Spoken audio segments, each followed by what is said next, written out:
Hi friends, welcome to Soundies vlog. இந்த vlogல என்ன பார்க்க போகிறோன்னா, எங்கள் துபாய் ட்ரிப்பை பற்றி தான் பார்க்க போகிறோம். இந்த ட்ரிப்பில் நாங்கள் எங்கெங்கெல்லாம் போனோம், என்ன சாப்பிட்டோம், எப்படி இருந்தது கல்ச்சர், இது பற்றியெல்லாம் உங்கள் கூட டிஸ்கஸ் பண்ணலான்னு வந்திருக்கேன். இங்கே ரியாதிலிருந்து நாங்கள் துபாய்க்கு போயிருந்தோம். எங்களுக்கு 2 hours ஜேர்னி. ஸோ இங்கே செக்இன்லாம் முடிச்சுட்டு ஃப்ளைட் ஏறியாச்சு. 2 hours ஜேர்னிங்கிறதுங்காட்டிக்கு ரொம்ப போர். மூவிஸ் பார்க்குறது, அங்கே பசில் விளையாடுறது, இந்த மாதிரி தான் போச்சு.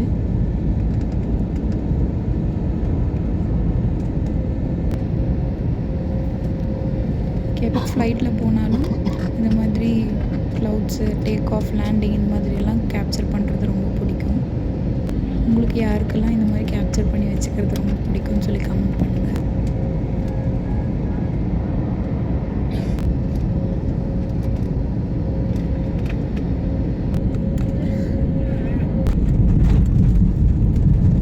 ஃபைனலி நாங்கள் துபாய் ரீச் ஆகிட்டோம்.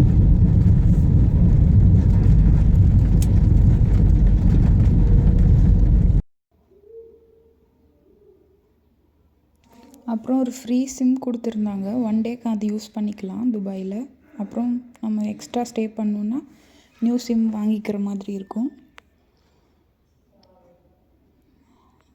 செக் அவுட் முடிச்சுட்டு நாங்கள் ஃபஸ்ட்டு ஹோட்டல் தான் போயிருந்தோம். Madurai Vilas hotel. South Indian food taste பண்ணுறதுக்காக போயிருந்தோம். அங்கே போயிட்டு மட்டன் பிரியாணி ஆர்டர் பண்ணி சாப்பிட்டுட்டு அப்புறம் ஒரு கோல்டு ஷாப்பிங் இருந்தது முடிச்சுட்டு ரூம் போயாச்சு. நாங்கள் சிலிகான் ஒயாசிஸில் இருக்கிற ப்ரீமியர் இன்னில் தான் ஹோட்டல் புக் பண்ணியிருந்தோம். இதுதான் எங்களோட ரூம். நல்லா காம்பேக்டாக, நீட் அண்ட் க்ளீனாக இருந்தது.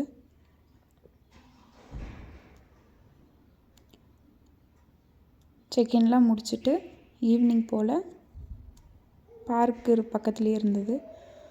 ஸோ பார்க் போயிட்டு வரலான்னு சொல்லிட்டு கிளம்பியாச்சு. நல்ல சன்செட், கிளைமேட்டும் நல்லா இருந்ததுன்னு சொல்லிட்டு அப்படியே வெளியே போயிருந்தோம்.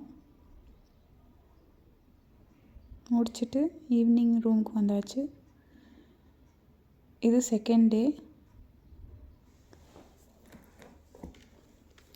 டே பார்த்திங்கன்னா துபாய் ப்ளூ வாட்டர் ஐலாண்ட் தான் போயிருந்தோம். இங்கே இந்த வீல் தான் ரொம்ப ஃபேமஸ்னு சொன்னாங்க. நாங்கள் போகிறப்போ ஏதோ ஒர்க்கில் இருந்தங்காட்டிக்கு அந்த அன்றைக்கி யூஸில் இல்லைன்னு சொல்லியிருந்தாங்க. ஸோ சும்மா வீடியோ கிளிப்ஸ் மட்டும் எடுத்துகிட்டு அப்படியே ரவுண்ட் அடிக்க ஆரம்பித்தாச்சு. ஈவினிங் டைம் தான் போயிருந்தோம். பிகாஸ் அப்போ தான் லைட்டிங்கெல்லாம் நல்லாயிருக்கும், வியூஸ் நல்லாயிருக்குன்னு சொல்லிவிட்டு அந்த டைமில் தான் போயிருந்தோம்.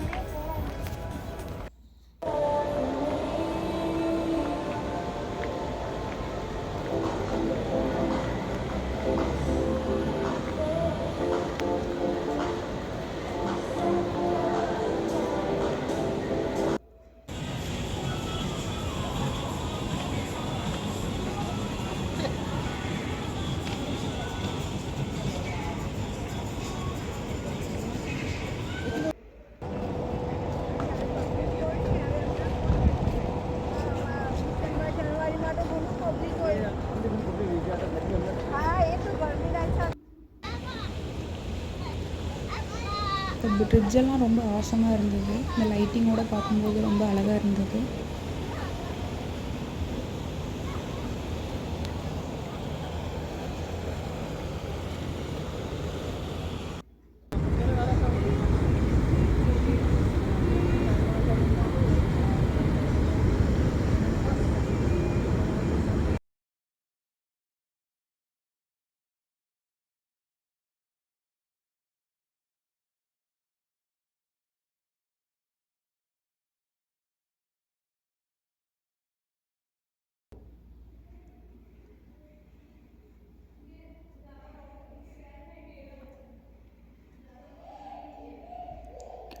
அப்புறம் ஒரு 7 போல் இருக்கும். அந்த பிரிட்ஜு கீழே பார்த்திங்கன்னா நல்ல சீ போகுது. அங்கே நம்ம பீச் மாதிரியே போயிட்டு குளிக்கலாம், இந்த மாதிரிலாம் பண்ணலாம். இது வந்து மெரினா பீச்சுன்னு சொன்னாங்க. ஸோ இங்கே போயிட்டு கொஞ்சம் நேரம் விளையாண்டுட்டு ரூம் கிளம்பியாச்சு. இது டே 2 இன்றைக்கி இப்படி தான் போச்சு. நெக்ஸ்ட் டே 3 டே 3 பார்த்திங்கன்னா க்ரீக் ஹார்பர் தான் போயிருந்தோம்.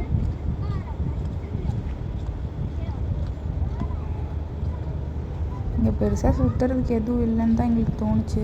ஃபுல்லாக இந்த மாதிரி பில்டிங்ஸ் மட்டும் பார்த்துட்டு ரொம்ப தூரம் வாக் பண்ணோம். இந்த அன்றைக்கி ஃபுல் டே நிறைய வாக் பண்ணோம். ஈவினிங் சன்செட்லாம் பார்த்துட்டு நெக்ஸ்ட்டு ஸ்பாட்டுக்கு கிளம்பியாச்சு. அது ஒரு பெரிய கார்டன் மாதிரி இருந்துச்சு.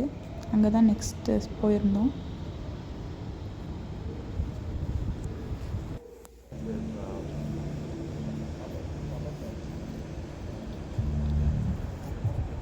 இந்த பால், ஃப்ளவர் பால் இதெல்லாம் அழகழகாக இருந்தது. ஸோ இதெல்லாம் வீடியோ கிளிப் ஆட் பண்ணியிருக்கேன்.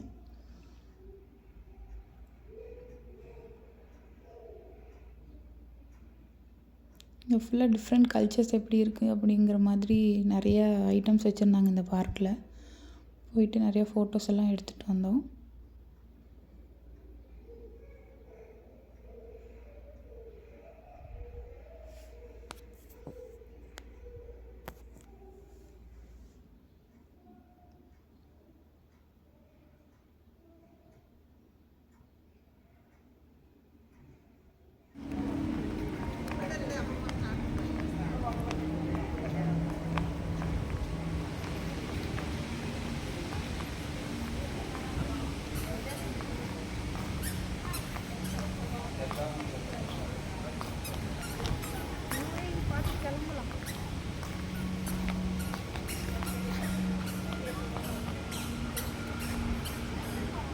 நெக்ஸ்ட் டே ஃபோர் வந்து ரொம்ப எக்ஸ்பெக்ட் பண்ண புர்ஜ் கலிஃபா தான் வந்திருந்தோம்.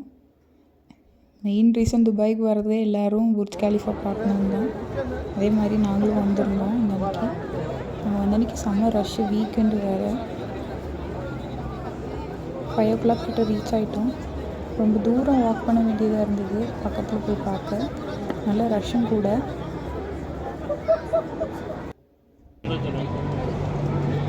இங்கே வந்து டைம் லிமிட் இருக்கும் போல்.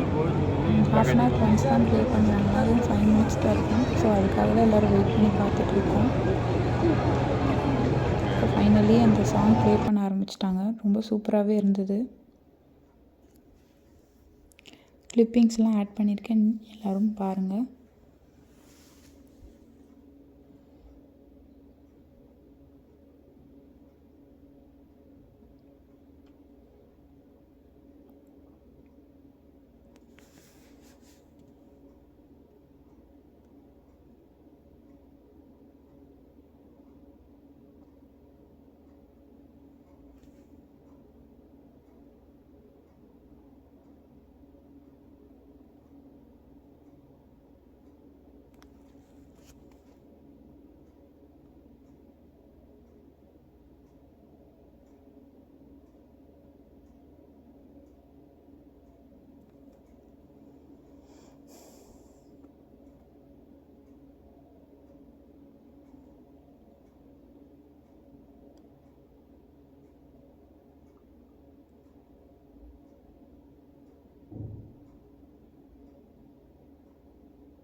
ஃபைனலி லைட்டிங்லாம் பார்த்து முடிச்சுட்டு நாங்கள் கிளம்பியாச்சு.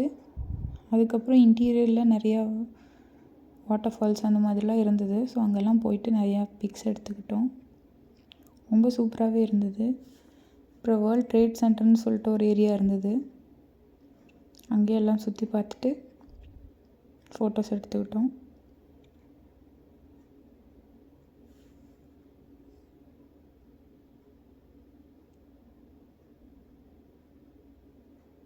இதுதான் ஃப்யூச்சர் துபாய்ன்னு சொல்லி போட்டிருந்தாங்க. ரொம்ப சூப்பராக இருக்குது.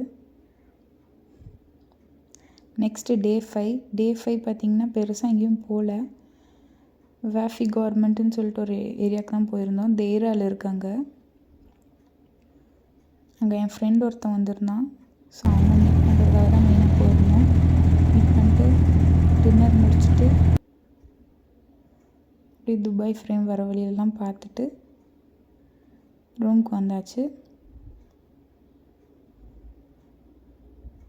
நெக்ஸ்ட் டே 6 இன்றைக்கி பார்த்திங்கன்னா புர்ஜ்மனில் இருக்கிற ஒரு கோவிலுக்கு போகலான்னு சொல்லி பிளான் பண்ணியிருந்தோம்.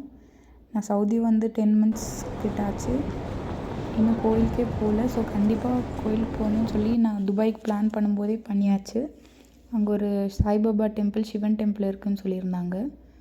இது நாங்கள் ஸ்டே பண்ணியிருக்கிற ஹோட்டல்லேருந்து ரொம்ப லாங் தான். பட் இருந்தாலும் இது ஒரு டெஸ்டினேஷனாக ஃபிக்ஸ் பண்ணி வச்சுருந்தோம். போயிட்டு நல்லபடியாக திருப்தியாக சாமி கும்பிட்டு அங்கே ஒரு சைட்லேருந்து இன்னொரு சைடு போகிறதுக்காக போட்டிங் இருந்தது. ஸோ அதில் தான் ஒரு 2 வாட்டி 3 வாட்டி போயிட்டு என்ஜாய் பண்ணிகிட்ருந்தோம். இங்கே ஒரு ஃப்ரெண்ட் ஒர்க் பண்ணுறான். ஸோ அவனை மீட் பண்ணலான்னு சொல்லிட்டு இங்கேயும் வந்திருந்தோம். ஃப்ரெண்டையும் மீட் பண்ணி முடிச்சுட்டு ஈவினிங் ரூம் கிளம்பியாச்சு. நெக்ஸ்ட் டே வந்து ஹஸ்பண்டுக்கு பர்த்டே. ஸோ கேக் கட் பண்ணலான்னு சொல்லி பிளான் பண்ணியிருந்தோம் நானும் என் ஃப்ரெண்டும். ஸோ அங்கே ஒரு குட்டி செலிப்ரேஷன் பண்ணோம். ஆக்சுவலி இந்த துபாய் ட்ரிப்பே ரொம்ப மெமரபிளான ட்ரிப்பு. அதுலேயும் எனக்கு ஹஸ்பண்ட் பர்த்டே வந்தது இன்னும் ஸ்பெஷல் தான். ஸோ அவருக்கு பிடிச்ச மாதிரி செலிப்ரேட் பண்ணிவிட்டு டின்னரும் சாப்பிட்டுட்டு இந்த ட்ரிப்பை நல்லபடியாக முடிச்சிட்டோம். நெக்ஸ்ட் டே மார்னிங் எங்களுக்கு ரியாதுக்கு ஃப்ளைட் இருந்தது. ஸோ எல்லாம் பேக் பண்ணிவிட்டு ரியாத் கிளம்பியாச்சு. உங்களுக்கும் இந்த விலாக் ரொம்ப பிடிச்சிருக்குன்னு நம்புகிறேன். பிடிச்சிருந்தா கமெண்ட் பண்ணுங்கள், நம்ம சேனலை சப்ஸ்கிரைப் பண்ணுங்கள். துபாய்க்கு பிளான் பண்ணும்போது நல்லா வின்டர் சீசனாக பிளான் பண்ணிக்கோங்க. பிகாஸ் வெயிலில் போனீங்கன்னா ரொம்ப ஹியூமிடாக இருக்கும் கிளைமேட்டு. உங்களால் அவ்வளோவா வெளியே சுற்றி பார்க்க முடியாது. பட் ஃப்ளைட் டிக்கெட்ஸும் செக் பண்ணிக்கோங்க. பிகாஸ் வின்டர் சீசனுங்கும் போது கொஞ்சம் ஹெவியாக இருக்கிற மாதிரி இருக்கும் டிக்கெட்ஸு. தேங்க்ஸ் ஃபார் வாட்சிங். இன்னொரு விலாகில் பார்க்கலாம். Until then, it's bye from Soundri. Bye.